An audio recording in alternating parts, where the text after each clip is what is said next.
because this is the men's 1 mile run. The meet record, well, Jim Spivey did it all the way back in 1978. He ran 4:06.2. We've got a terrific crowd in this one. Jeff Perry out of Washington, Lamone Owens, Jared Penner, and Matt Pearson out of Washington as well. Josh Buffalino, David Anderson, David Gonzalez, Ed Reigert, and Joe Campagna. And why is it that I want to sing a tune every time I hear of Josh Buffalino? Ba-boom. All right, forget that. Let's get ready for the race. Lane 1, Jeff Perry from Fort Island, Washington, comes from the 4:11 flat. And also from Washington, lane 4, Matt Pearson, actually position 4. And this is a mile run. And Perry of Washington on the inside with the vertical blue and white stripes off to the early lead.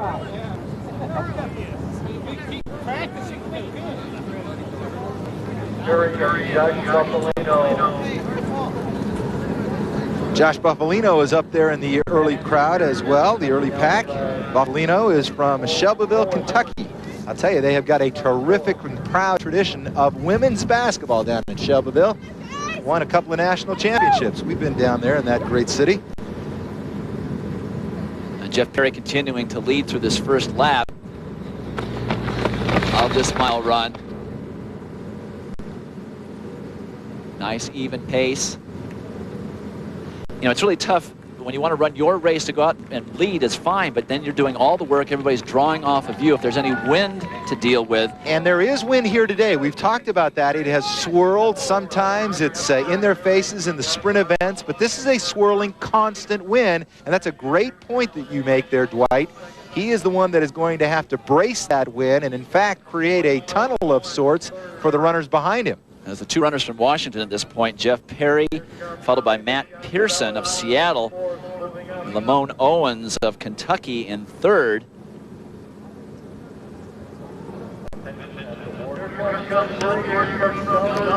Perry continuing to push the pace. And now Pearson deciding to take over the chores. A little less than 200 meters to go in the second lap.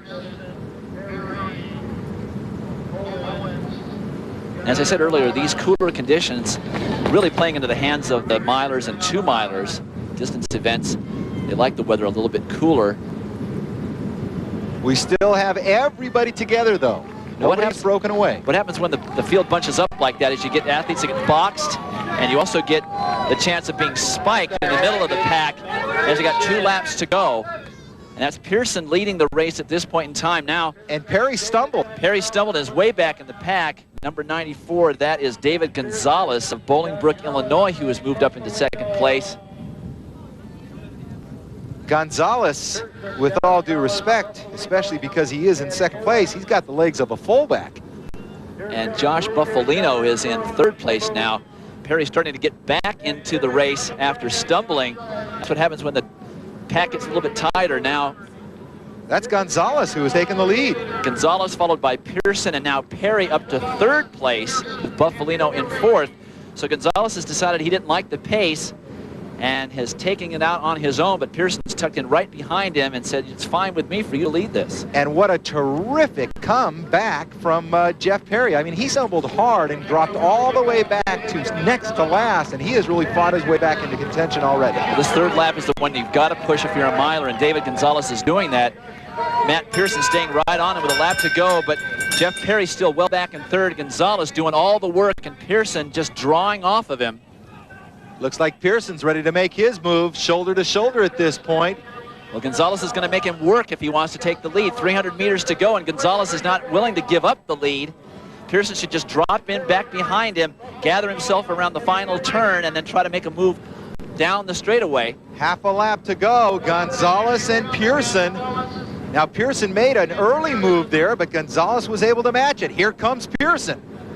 And Pearson trying to pass at the most difficult time, top of the turn, or middle of the turn, pardon me, as he now gets by Gonzalez. Gonzalez is not willing to give it up, but he has to. Pearson now with 100 meters to go, driving down the final straightaway with Gonzalez chasing him. And Perry is back in third. Gonzalez looks over his shoulder to see how far back. It looks like it is going to be Pearson, Gonzalez, and Perry. We saw a lot of jostling.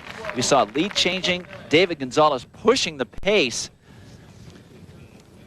And Pearson really timing his pass at a time that you would normally think not a good place to pass, but he must have sensed a little bit of a lapse in David Gonzalez. In the middle of the turn, he just goes ahead and goes wide out into lane 2, running a little extra distance, but has enough sprint to drop in on Gonzalez. Gonzalez would have loved to have kept him out in lane 2, but Pearson dropping in with about 100 meters to go and lifting nicely down the home straight. David Gonzalez at this point can only follow, content with being second, and Matt Pearson of Seattle, Washington, close to his personal best, unofficially 4:12.3. And we talked about a lot of the jostling going on, and you wonder where Jeff Perry would have wound up had he not been tripped up early in this race. Perry on the track, obviously spent from having to get back into that race. He made a valiant effort once he led the race, then stumbled and got himself back into contention, but just had to work so hard. A mile is such a grueling event. He seems to be up and okay now, but tough break for him. Hard to say what would have happened if he had been able to run that race without taking that stumble. Jeff Perry looking over, and very nearby is fellow Washingtonian Matt Pearson. Pearson, of course, won this race. We thought it would be a 1-2 battle between Perry and Pearson. Perry took that stumble early on, and it was Matt Pearson able to pass David Gonzalez and win this men's 1 mile event. So Matt Pearson, David Gonzalez, and Jeff Perry finished 1, 2, and 3. 4:12.56 is the winning time.